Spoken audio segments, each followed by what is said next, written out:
Bonjour et bienvenue sur ma chaîne, je suis Corinne Madelin et je suis la créatrice de l'Oracle de Cristal. Dans cette vidéo, je vous propose de découvrir les énergies pour le mois de mai, pour les signes du Scorpion, les ascendants Scorpion et les personnes qui ont la lune en Scorpion dans leur thème astral. Alors, le mois de mai sera sous le signe de la diversité. Cette carte nous dit « Le monde serait terriblement ennuyeux si nous étions tous pareils. Célèbre ton caractère unique, tu es spécial et tu es aimé. » Et oui, tu es unique, tu es spécial et tu es aimé. En effet, il n'existe pas une seule autre personne comme vous dans tout l'univers. Il n'en a pas existé, il n'en existera pas d'autres. Donc, voyez comme vous êtes ô combien unique, spécial. Donc, célébrez votre caractère tel qu'il est aujourd'hui. En début de mois, nous avons la carte fin qui nous dit fin d'un cycle et début d'un nouveau. Donc c'est une invitation à faire un petit peu le ménage. Vous êtes dans cette période de transformation, de transition, voire de transmutation de l'ancien pour aller vers le nouveau. Donc ici, cette carte vous dit vraiment de vous libérer de l'ancien, de clôturer ce qu'il y a à clôturer, de fermer les portes définitivement pour pouvoir ensuite aller vers de nouvelles réalités, vers une nouvelle vie, vers quelque chose de nouveau dans votre vie. Donc, il y a à terminer certaines choses, il y a à vous libérer de certaines choses ou de certaines situations ou voire de certaines personnes. Parce que pour pouvoir commencer ou attirer des choses nouvelles dans votre vie, eh bien, vous devez faire de la place et vous devez aussi changer vos vibrations. Donc, en vous libérant de l'ancien, vous allez pouvoir laisser la place pour le nouveau et vous allez pouvoir attirer de nouvelles choses puisque l'ancien ne sera plus là pour vibrer, on va dire, une énergie ancienne. Donc voilà, soyez dans cette...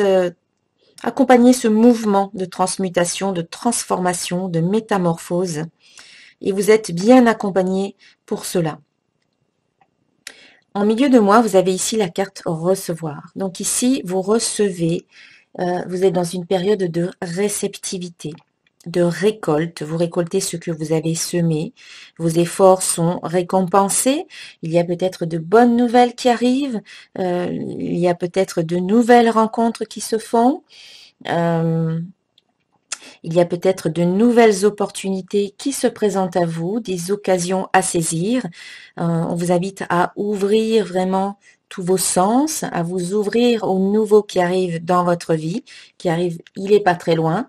Et d'abord, c'est je m'autorise à recevoir. Avant de pouvoir recevoir, eh bien, il y a je m'autorise à recevoir. Donc, c'est une autorisation, une permission intérieure que vous êtes OK pour recevoir ce que la vie vous envoie. Vous avez toujours le choix, vous pouvez dire oui ou vous pouvez dire non. Donc, en disant oui, eh bien, vous laissez la vie vous donner ce qui est bon pour vous et ce dont vous avez besoin pour votre évolution. Donc, une belle période de réceptivité, de réception, de récolte. Et en fin de mois, après avoir fait ce travail de libération, de nettoyage en début de mois, après avoir accepté de recevoir, eh bien, vous commencez un nouveau cycle. La carte commencement vous dit « Je débute un nouveau cycle », alors vous mettez peut-être en place de nouvelles choses, vous rencontrez peut-être de nouvelles personnes, vous les avez peut-être rencontrées ici, et donc vous commencez peut-être quelque chose de nouveau avec ces personnes, que ce soit sur le plan professionnel ou le plan amical ou encore le plan affectif. Il y a quelque chose de nouveau qui commence. Le changement se fait, c'est vraiment clair et net ici. Il y a vraiment un chemin de métamorphose, de transformation. On termine quelque chose, on s'ouvre à l'énergie et ensuite on accueille par de nouvelles situations ou de nouvelles personnes dans notre vie. On accueille et on commence quelque chose de nouveau vers la fin du mois, les 10 derniers jours du mois de mai. Donc, ouvrez-vous au nouveau qui arrive sans crainte, car vous êtes en sécurité. Et n'oubliez pas que vous êtes quelqu'un d'unique et de spécial. Donc, la vie vous apporte ce dont vous avez besoin pour vous épanouir, pour déployer vos ailes, parce que vous avez une belle envergure et de belles dimensions à explorer. Ensuite, en ce qui concerne le plan spirituel, j'ai tiré une carte, la carte numéro 7, qui s'appelle Contrainte. Elle provient des cartes runiques de Ralph Bloom. Donc nous avons une rune ici. Voilà. Et donc, je vais vous lire le texte. Alors, il s'agit de la rune Notice, qui parle de nécessité. La nécessité d'apprendre à faire face aux contraintes importantes est la leçon qu'enseigne Notice. Cette rune représente les obstacles que nous nous créons tout seuls, ainsi que ceux que nous rencontrons dans le monde qui nous entoure. Ils seront aussi difficiles à manier l'un que l'autre. Le rôle de la contrainte est d'identifier l'ombre, l'aspect sombre et réprimé. Les endroits où la croissance a été entravée, engendrant des faiblesses souvent projetées sur les autres. Cette rune vous dit de ne pas vous croire personnellement visé. Travaillez avec l'ombre. Examinez ce que dans votre nature attire les épreuves ou les malheurs. Quand vous arrivez à regarder la contrainte avec un sourire, vous admettez que les problèmes, les rejets et les contretemps de la vie sont vos maîtres, guides et alliés. Ici, le besoin de retenue est certain. Cette rune indique des retards et des raisons de réfléchir soigneusement à vos projets. Vous avez du travail à faire sur votre moi. Prenez les choses du bon côté et montrez de la persévérance. C'est le moment de rembourser les anciennes dettes, de rétablir sinon l'harmonie, du moins l'équilibre, réparer, restaurer, redresser. Quand les pêcheurs ne peuvent pas sortir en mer, ils réparent les filets. Laissez les contraintes de ce moment vous être utiles en arrangeant votre relation avec votre moi. N'oubliez pas que la rectification doit prendre place avant la progression. Et comme toujours, réfléchissez aux usages de l'adversité. Voilà, il y a comme une progression également, la rectification avant la progression. On est un petit peu dans ce même mouvement.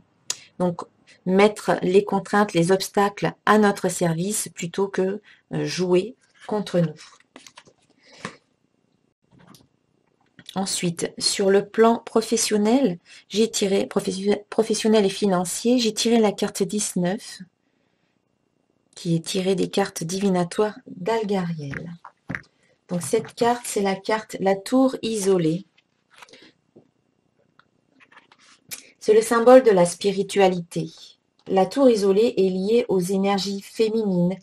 Elle est rattachée au monde sacré. Elle représente la terre-mère et le moi intérieur. La tour isolée représente les profondeurs spirituelles de l'âme et son évolution. Elle évoque le besoin de solitude pour retrouver la paix. D'ordre général, cette carte indique une période d'enfermement sur soi dans un but d'élévation, nécessitant de vous recentrer sur vos besoins, vos attentes et vos songes. Prenez du recul face aux événements. Au niveau professionnel, cette carte représente les travailleurs indépendants. Elle peut représenter aussi, pour les personnes exerçant une activité en collectivité, un retrait par rapport aux autres ou un besoin de solitude. Voilà, donc ici, un besoin de se retrouver, de se recentrer pour recontacter la paix intérieure, recontacter ses besoins et ses désirs au niveau professionnel. Et puis ensuite, sur le plan affectif, j'ai tiré la carte 19, donc on a deux fois la carte 19 ici, le 19, voilà, et ici aussi le 19. Donc dans le tarot de Marseille, le 19 représente le soleil. Donc ici, la carte s'intitule La lumière de l'amour. Et donc sur le plan émotionnel, cette carte t'invite à ouvrir ton cœur dans ta relation actuelle et à retrouver ta spontanéité d'enfant. Rire et chanter permet d'arrêter un peu la machine du mental et de ne pas trop se prendre au sérieux. Il est suggéré par ce symbole du soleil joyeux d'exprimer tes sentiments sans retenue en n'écoutant que la voix de ton cœur. Essaie d'être le plus clair possible et le plus vrai possible quand il s'agit de t'investir dans l'amour. Si c'est une relation qui commence, fais confiance car les possibilités sont nombreuses et prometteuses. Le message de ce symbole est un message d'espoir qui te fait entrevoir que le grand amour, le vrai, est à l'horizon pour t'offrir la possibilité d'accueillir les rayons chauds et prometteurs de ce soleil joyeux. Exprime-toi avec simplicité et joie, car ton enfant intérieur est prêt à se laisser aimer et à se laisser surprendre par la vie. Si tu attends dans ton cœur le nouvel amour, sois certain qu'il viendra bientôt, et prépare ton cœur à la joie et à l'espoir de ce nouvel amour. Une grande guérison viendra déposer son baume sur toutes les blessures des amours passés. Voilà quelque chose de très très positif, mes chers amis des Scorpions. Je vous souhaite un excellent mois de mai et je vous dis à très très bientôt. Namasté.